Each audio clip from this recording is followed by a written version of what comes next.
अस्सलामुअलैकुम वरहमतुल्लाहि वबरकातुहू। मेरे प्यारे और अज़ीज़ दोस्तों, आज का वीडियो जो मैं आपके सामने पेश कर रहा हूँ, यकीनन ये बहुत ही ज़्यादा अफसोसनाक ख़बर है।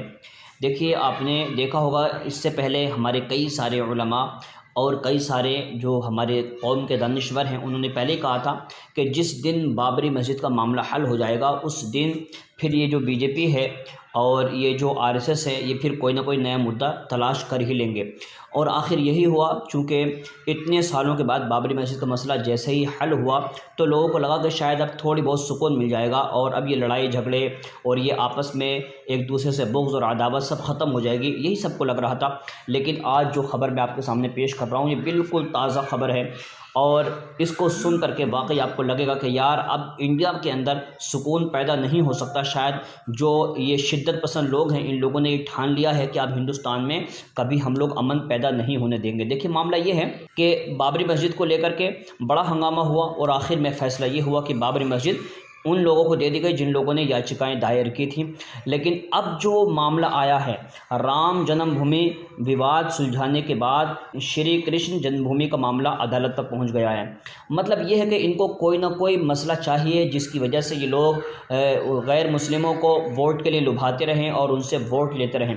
इसलिए कि ज़ाहिर बात है कोई ना कोई मसला तो होना चाहिए। अब मैं आपको बता दूं कि देखिए, ये खबर बहुत ही ख़तरनाक है। श्री कृष्ण जन्मभूमि के मालिकाना हक़ के मामले में याचिका स्वीकार कर ली गई है। सुन्नी वक्फ बोर्ड समेत सभी पक्षों को नोटिस दिया गया है। देखिए, श्री कृष्ण जन्मभूमि के मालिकाना हक़ के मामले में मथुरा की अदालत ने याचिका स्वीकार कर ली है। ज़िला जज मथुरा की अदालत ने सुन्नी वक्फ बोर्ड समेत सभी पक्षों को नोटिस जारी कर जवाब मांगा है। ज़िला जज मथुरा की कोर्ट ने श्री कृष्ण विराजमान समेत 8 याचिकाकर्ताओं की अर्जी को सुनवाई के लिए, साथ ही ज़िला जज मथुरा की कोर्ट ने पक्षकारों को नोटिस जारी किया है। जिन पक्षों को नोटिस जारी किया गया उनमें सुन्नी वक्फ बोर्ड, ईदगाह मस्जिद ट्रस्ट शामिल हैं। मथुरा ज़िला कोर्ट में ये याचिका दाखिल कर सिविल कोर्ट के आदेश को चुनौती दी गई है। सिविल कोर्ट ने भगवान की तरफ से दाखिल याचिका पर सुनवाई से इनकार कर दिया था। कोर्ट ने कहा था कि विश्व में भगवान कृष्ण के असंख्य यानी अनकाउंटिंग भक्त हैं, उनके मानने वाले हैं। हर श्रद्धालु याचिका दायर करने लगे तो न्याय व्यवस्था चरमरा जाएगी। मतलब यह कि इससे पहले भी याचिकाएं दायर की गई थी मगर अदालत ने इसको खारिज कर दिया था, लेकिन इस बार इसको एक्सेप्ट कर लिया गया है और इसको स्वीकार कर लिया गया। ये बता रहे हैं कि बाबरी मस्जिद का मामला सुलझने के बाद अब श्री कृष्ण विराजमान की ओर से भी मथुरा की अदालत में मुकदमा दायर किया गया है। इसमें 13 एकड़ की कृष्ण जन्मभूमि स्वाभिमित मांगा है और शाही ईदगाह मस्जिद को हटाने की मांग की गई है।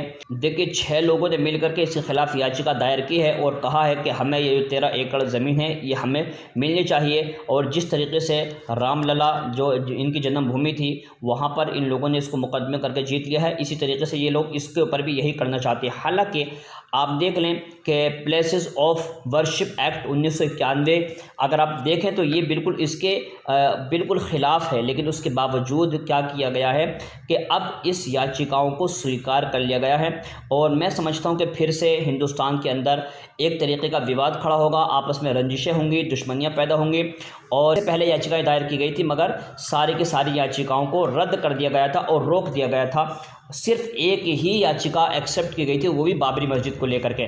बहरहाल वो फैसला हो गया। अब उसके बाद ये लोगों ने फिर नया मामला निकाल दिया है और इन लोगों ने आरोप ये लगाया है कि हज़रत औरंगज़ेब ने 1669 और 70 में वहाँ पर जो जगह थी उसको मंदिर को तोड़वा करके और उसकी जगह इन लोगों ने एक मस्जिद बनाई थी जिसको आज ईदगाह मस्जिद कहा जाता है। हालांकि बिल्कुल ये सरासर झूठ है, इसलिए कि इन लोगों ने बुग़्ज़ का चश्मा पहन रखा है। अगर ये बुग़्ज़ का चश्मा उतार करके अगर सही करके देखेंगे तो यकीनन आप देखेंगे हज़रत औरंगज़ेब आलमगीर से ज़्यादा रहम दिल और आपसे ज़्यादा इंसाफ पसंद बादशाह इस हिंदुस्तान के सरज़मीं पर कोई भी नहीं आया है। मगर उसके बावजूद ये लोग जानबूझ करके उनकी छवि को बिगाड़ने की कोशिश कर रहे हैं और इस तरीके के झूठे इल्ज़ाम लगा करके हज़रत औरंगज़ेब को बदनाम करने की कोशिश कर रहे हैं। बहरहाल ये बहुत दुख की खबर है। ये लोगों ने कोशिश कर रखी है कि धीरे धीरे ये हर जगह के मामले को उठाएंगे और बिला वजह झूठे मुकदमे दायर करके ज़मीनों को अपने नाम करेंगे। अस्सलामु अलैकुम वरहमतुल्लाहि वबरकातुहू।